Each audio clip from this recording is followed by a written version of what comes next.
Hello again, everyone, and welcome to Inside OSU Athletics. Casey Kendrick joined now by an assistant coach with the Cowboy wrestling team. Coach Kevin Ward joins us. Hey, Coach, it's a pleasure to have you with us here on the show. Yeah, thanks so much. It's great to be with you. So let's talk. Let's have a little fun. Talk about some of the old days, right? You're an alum. Right. Three-time All-American, I think, with Oklahoma State. Spent a little time as a GA around here, and now back all these years later. What's that been like for you coming back? It's been just about as smooth of a transition as I could hoped for. You know, having coached around for a number of years at different places and always remained a fan of Oklahoma State, you know, for my ties to the program and just really enjoyed my time here. So I've kept pretty close tabs on the program, and the opportunity came up to be able to come back and basically come back home and help, you know, kind of reestablish Oklahoma State wrestling as a program that we know it should be. It's been a lot of fun so far, and I think, you know, even better days ahead. You know, when you think back, obviously that time frame that you were here was remarkable. You know, Coach Smith had such an incredible run here, and this program excelled for so long. And then Coach Taylor comes in and is able to maintain that momentum, bring in new energy, continue moving the thing forward. It's pretty amazing when you think about what Coach Taylor's done coming on the heels of what Coach Smith did for so many years. Yeah, it's pretty incredible. I mean, you know, both had legendary competitive careers, and Coach Smith, obviously, a legendary Hall of Fame coach as well. And for somebody like Coach Taylor to come in and you know, and not just, you know, fill Coach Smith's shoes and fill that role, but be able to elevate the program in so many different ways. I think when you look at both of those hires, you know, Coach Smith in '92 and you know, David just last year, it's like, you know, both are the right guy at the right time, you know, for this program, and able to energize the program in different ways. But Coach Taylor's, I mean, he's really done an incredible job from, you know, recruiting to just the coaching and development that happens day to day within the team and the energy and excitement around the program.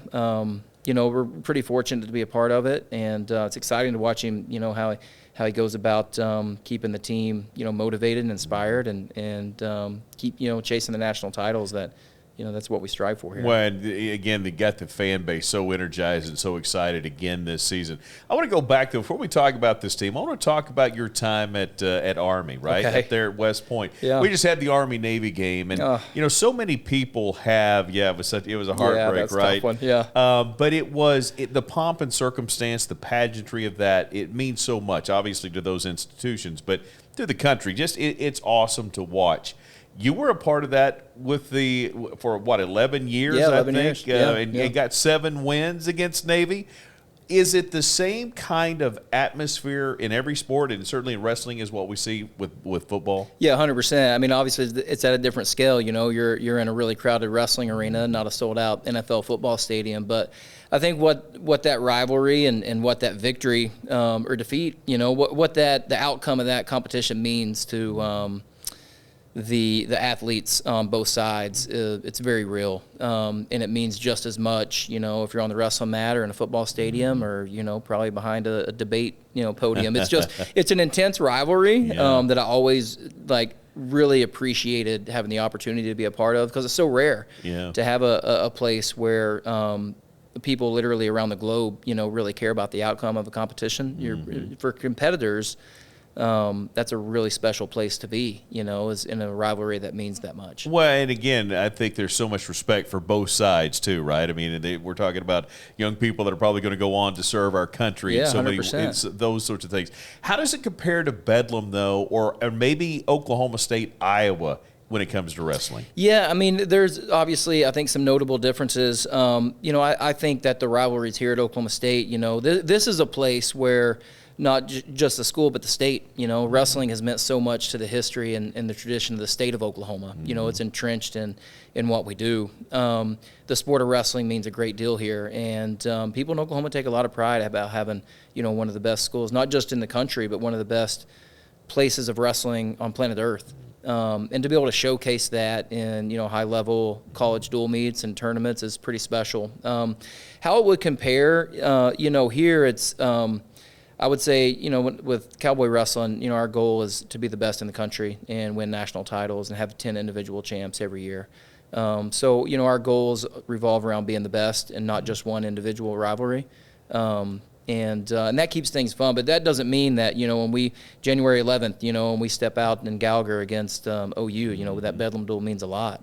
So, I mean, I look at it as a competitor, you grow up dreaming of a sold-out arena with people either cheering for you or against you. You just want people to care about the outcome. Yeah. And we're fortunate here at Oklahoma State, we get a chance to do that multiple times a year, not just one. So let's talk about the year to this point, 7-1. Iowa is the one loss, and we'll talk about that rematch. But talk to me about the year in general. Has it gone as expected? This team seems to be poised to make a great run. Just give me an idea of what you have seen so far this season. Yeah, no, this team can definitely make a run, and I think I'm more a believer of that now, than I was last week and the week before and the week before that. So keep in mind, I moved back here and joined the staff over the summer after having been gone for a while.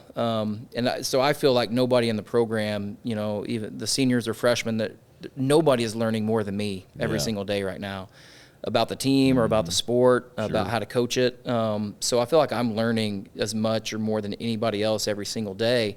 And so coming into the season, for me, it was more about, let me learn this team and learn these young guys and see what kind of competitive character they have, and been really pleasantly surprised, or maybe not surprised, but just, it reaffirms your excitement for what they can do. I think we've had most dual meets 6 freshmen in the lineup. It's between 5 or 6 freshmen pretty much every dual meet, and to see them compete with a level of maturity that they believe that they're ready to go now, that's been really exciting. And not a lot of veteran guys in the lineup. We're kind of bookended by veterans with Spratley as a junior and Connor Doucette as a senior, but there's a lot of youth in between in all of the middle weights. And so to watch them get experience and get better and grow in confidence in every competition, that's been fun. They're going to need to continue to do that, obviously, grow in confidence, grow in their skills, for us to be able to win in March. We think we can do it. So it's a lot of fun to kind of partner with the guys on the team and see them develop. Well, and you mentioned Spratley. Obviously, you guys came off a really good win over West Virginia. I mean, the headline said trounced. But what's interesting, in individual sports that have collect team scores, it can be way closer, right? Yeah. And there were a lot of really close bouts. But it was still 9-1 when it was all said and done. You guys won 9 out of 10, and maybe none more sweeter, certainly, if you kind of look at it, than the Spratley win, overcoming last year's loss in the Big 12 championship. And so he went out there and got it done, and that's a pretty good icing on the cake, if you will, by the time that West Virginia bout was done. Well, I mean, I think throughout my career I've looked at matches where you have an opportunity to get one back as a measuring stick to see where you're at that day. And so I've always looked at those, just call them get-back matches. If the last 2 times I think they wrestled, it didn't go Troy's way. And he stepped out there with a lot of confidence and really wrestled like a solid match from all positions, start to finish. I thought he was in control the whole time. And it looked – from the corner, it looked like you're watching somebody that felt like they were in control, that showed a lot of confidence in themselves. And I think that's been key for him. If Troy continues to show a lot of confidence from the first whistle to the last, he can be an NCAA champ. But that's what it's going to be for him is wrestle with confidence and a mindset to score points from start to finish. It looked like he wanted to do that in that dual meet. And that's a really tough opponent. Obviously, he's given him fits before. So, yeah, proud of Troy for the get-back match. It kind of shows the progress he's made and that didn't, the past matches didn't affect his mentality on that day. Those are all positive things. Get-back matches may be the mantra of Nebraska this week, right? Man, yeah. Sunday up there, they were ranked really high early in the year. But you guys got them, right? And so you go wrestle them again. How, and this is going to work in the opposite when I ask you about Iowa coming up here in just a little bit. But tell me a little bit about what you expect to see in Lincoln. I expect them to have, their best performance. I think, just as a competitor, when you take losses, those kind of tend to sit with you and you think about them a lot. And I imagine, they have some individuals on their team and their coaching staff that probably thought a lot about that. And they're probably going to be really excited to wrestle and have a chance to get us on Sunday. I think it's really important for our team to understand that winning one is really good. And let's go prove that, that wasn't a fluke and that we can continue to get better because we should be a better team today than we were a month ago. I expect a better effort from them and expect, for them to bring their very best. They'll probably have an awesome home crowd. I'm sure the environment will be really cool for everybody that's there. If we want to walk out of there with a win, then we need to be excited about a tough environment. We need to be excited that a really good team is going to bring their best effort to try to beat us. And we need to not just accept that, but understand that should make us excited to bring out even better. It's interesting, too, because you talked about environment. You talked about their environment. You talked about people caring about your results. Well, Cowboy fans have been phenomenal. Yeah. There's lots of opportunity still. There's still a lot of home matches left. But you start looking back, or start looking at it. You mentioned that Bedlam matchup January 11th. Then you've got Iowa State February 1st. You've got Iowa February 22nd. I mean, there are some huge marquee matchups still to go in Gallagher Arena, and there's plenty of chances for fans to get their tickets, and let's fill that place. We need to fill it up. I mean, we have the best fans in the country. It's because they show up and they show out and they come support their program. So I think, our job as coaches is to keep the athletes focused on today. Live in the present and do what you can right now with what you got, and don't look ahead, because all you have is the present. It's right now. Our job as coaches, obviously, is to be prepared for whatever's coming in the future, while also balancing that. We need to coach in the present. We need to be here with our guys. We need to practice what we preach, to sound cliche. But we 100% want our fans thinking about what's coming up.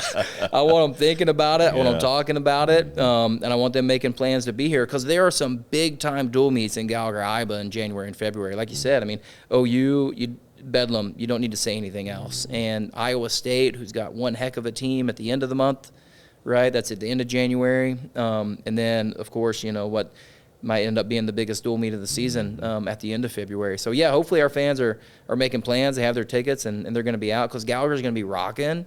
And there's something special about stepping out in front of your home fans. Like, they do give you energy. It is home field advantage is a real deal.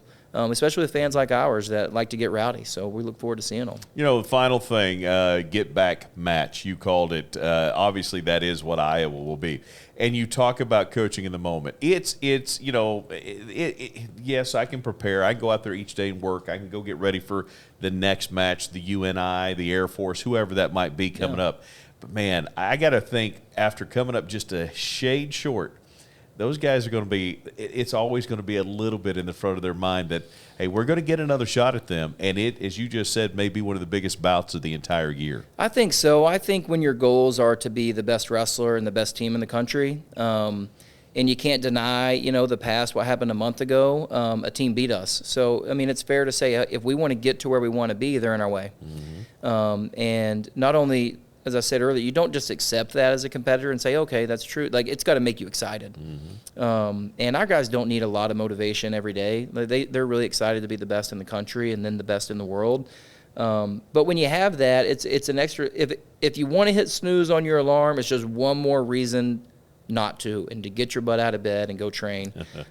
So, I mean, winning is always better, I think. But sometimes – and when you lay it on the line as often as we do, you don't always control the results, and you get results that you don't like sometimes. And but if they make us better, it's not gonna, it won't be a setback. So I'm sure, as coaches, we think about it. Our athletes are probably thinking about it. But for us to be where we want to be, there's a few teams that we're going to have to step up and try to dominate, and we have some on our schedule. It's going to be fun to watch the rest of the way. Kevin, appreciate you joining us. Yeah, you bet. It's great to be here. Good luck with the season. Certainly starting on Sunday. Let's go get a win up in Lincoln. Yeah, go Pokes. All right, love it. There you go. Hey, that's going to do it for us. I want to say thanks to Kevin Ward for being here. Our thanks to you for tuning in as well. I'm Casey Kendrick. We'll see you next time on Inside OSU Athletics.